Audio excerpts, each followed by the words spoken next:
Hello, hello, hello. It has been a while, but I'm back.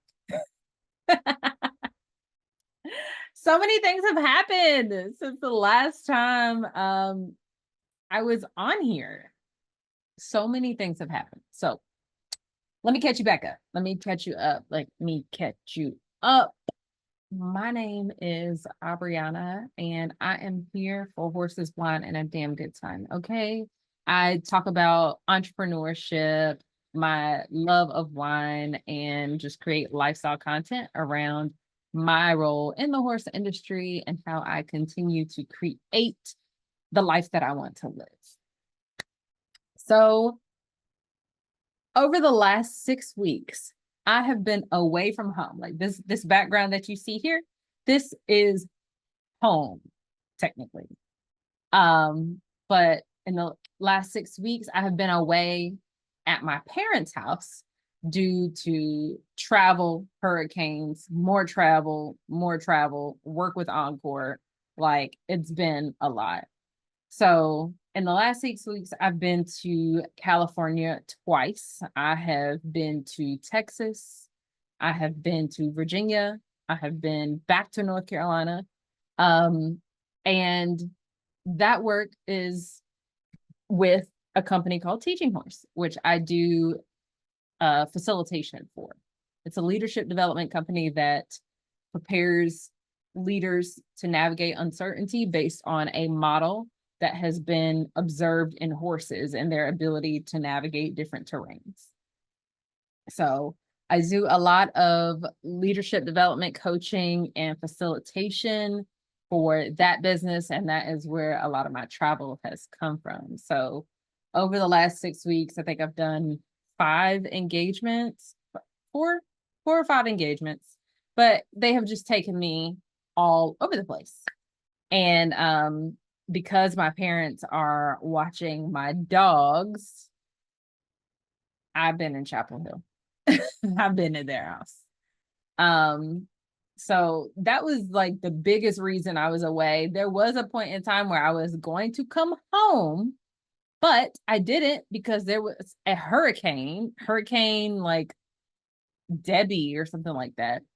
And the place where this home where I am right now, the place where that is, that area, this area, it floods. It's in a flood zone.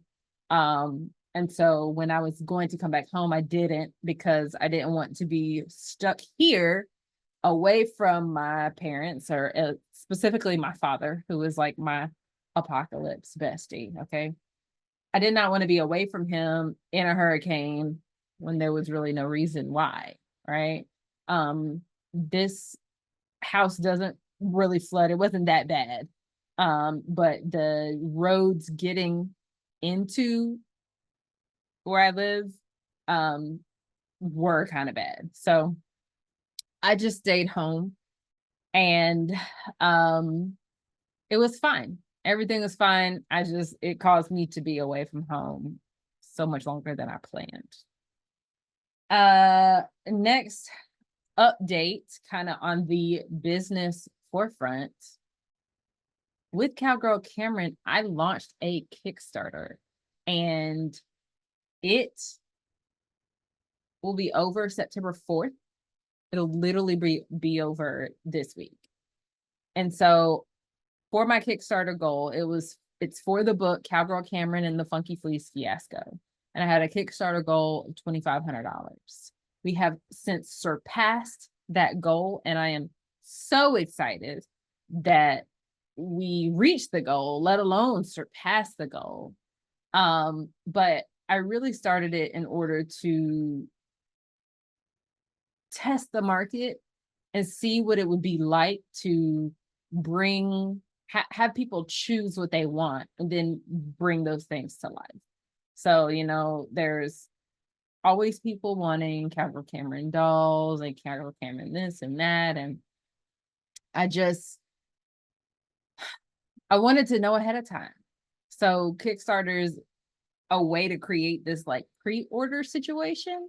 So I can go ahead and order the number of books that I think that I'll need. I'll be able to order the different what are they called? Like add-ons, the special things like stickers and coloring sheets and all the different goodies that are going to be in the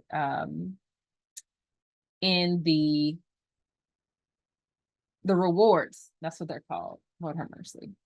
They are rewards. I get to order all of that stuff ahead of time, and I know exactly what it is that people want.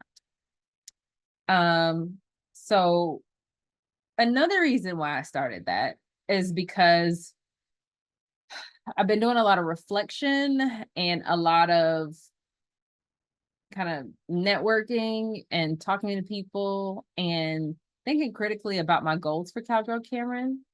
And it has never really been like something that I needed to eat off of, right? I'm not like selling books to buy myself dinner.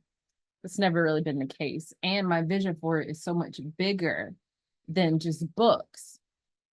And so I'm learning that I'm having to reframe Cowgirl Cameron a little bit into more of a content business, not just a self-published book business.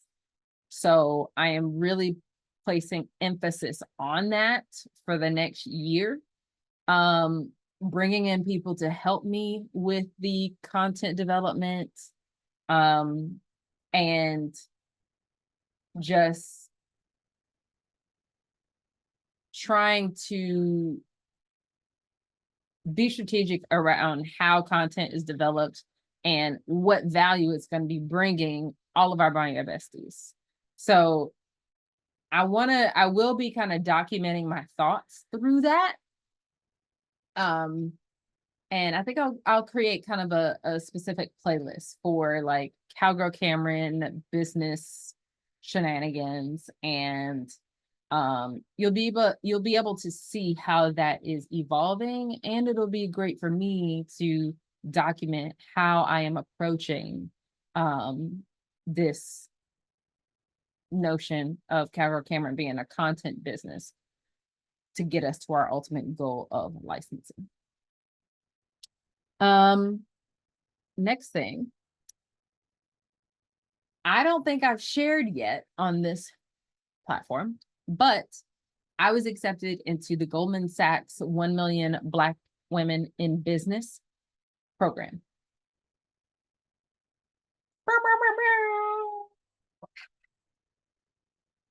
I am so excited to do this program, and it is I want to say 9 to 12 week program. I think it's 9 active weeks and then 12 weeks total.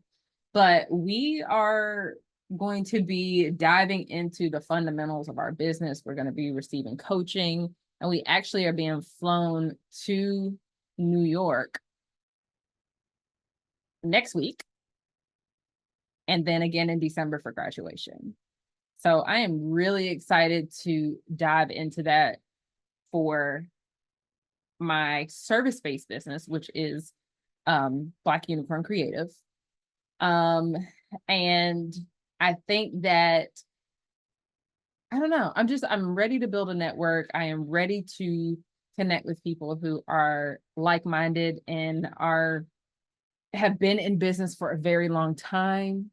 And I've really wanted to learn from Black women who are 3 years, 5 years, 10 years ahead of where I am. Because we understand that there are some unique things that we may have to at least think about or we face when wanting to grow our businesses or live a life that is created through self-employment.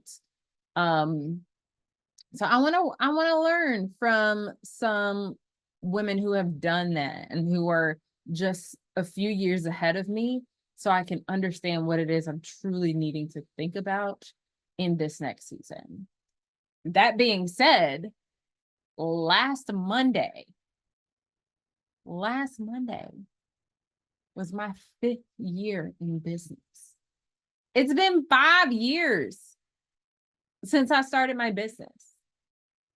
5 years since I started. 4 years since I left a W-2. That blows my mind.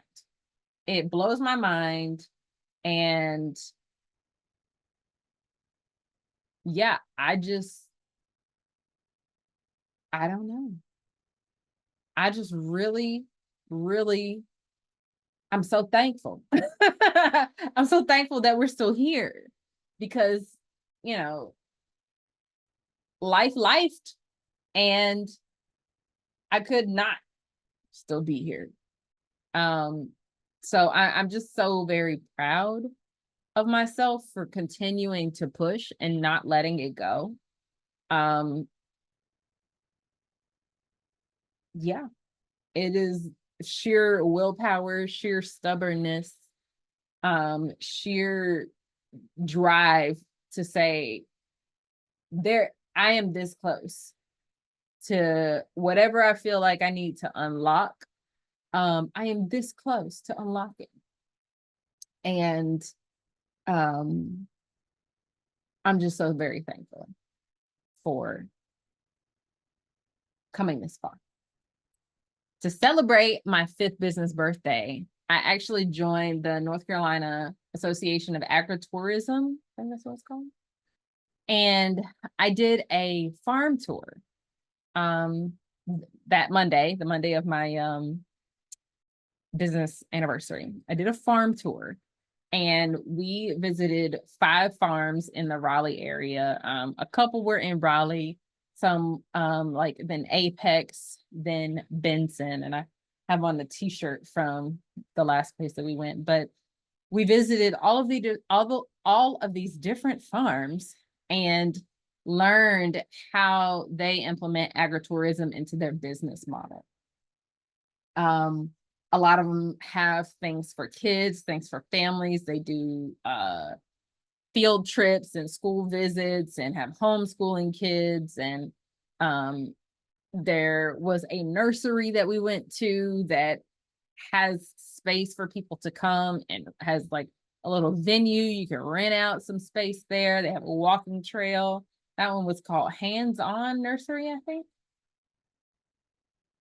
We went to a winery, Gregory Vineyards, in Benson, and learned about their family legacy and how they started their winery. The last place we went to was Broad Slab Distillery that is in Benson. And not only do they make amazing rum and whiskey, and there's one more thing they make, I can't remember. But their place is amazing, and they have a venue. They set it up as a wedding. They have a couple Airbnbs. So it was just really cool to see these different business models for these farms that are incorporating agritourism into their business model as a huge draw. I'll have to do a separate video on my theories around agritourism and how I am kind of pivoting my focus in my business to serve. Well, I can't even really say it's a pivot, because I've always been serving businesses in the ag and equestrian industries. But I do think that there is a particular space for kind of this agritourism niche and some ways that I can be helpful for some of the farms that are wanting to incorporate that into their business models. Nothing like gives me anxiety more, which who am I to have anxiety, right? I am just a service provider wanting to serve people. I know the families and the farm owners have more anxiety than me, but to have a farm saying that they have to make their entire year's worth of money within 4 months of the year, especially like right now, like apple farmers, orchards, they're having to do pick apples, hay rides and corn mazes, things like that. They're really making a lot of their money in the last part of the year. And so it's it is a very interesting space to be in. And I was happy to celebrate my business birthday, networking and connecting with farmers all over North Carolina. So that was a really, really, really cool time. And yeah, great way to celebrate. So those are the updates. Those are the life updates. I'll be going back to Chapel Hill very soon for some more travels and then some more work with Encore. Oh, I could share that. We did several Encore visits. We went to two there are these cafes called Little Doodles Cafes, and they're like play cafes for kids. So you can bring your kid and they can play on the play toys. And then there is coffee there for the parents or the guardians. So we took Encore there and did some book readings, which was super fantastic. We did the one in Wendell and the one in Raleigh. And then we did a funky fashion show party at Farmville Public Library, which was so fun. Kids came dressed up. Bluey and Bingo were also there. Okay. So, it was already crazy. There was over 500 kids there. So after they saw Bluey and Bingo, they came and saw Encore, and they pet Encore for 2 hours straight, which I am so glad. He is such a good boy. But he tolerated it. He got lots of cookies, lots of love.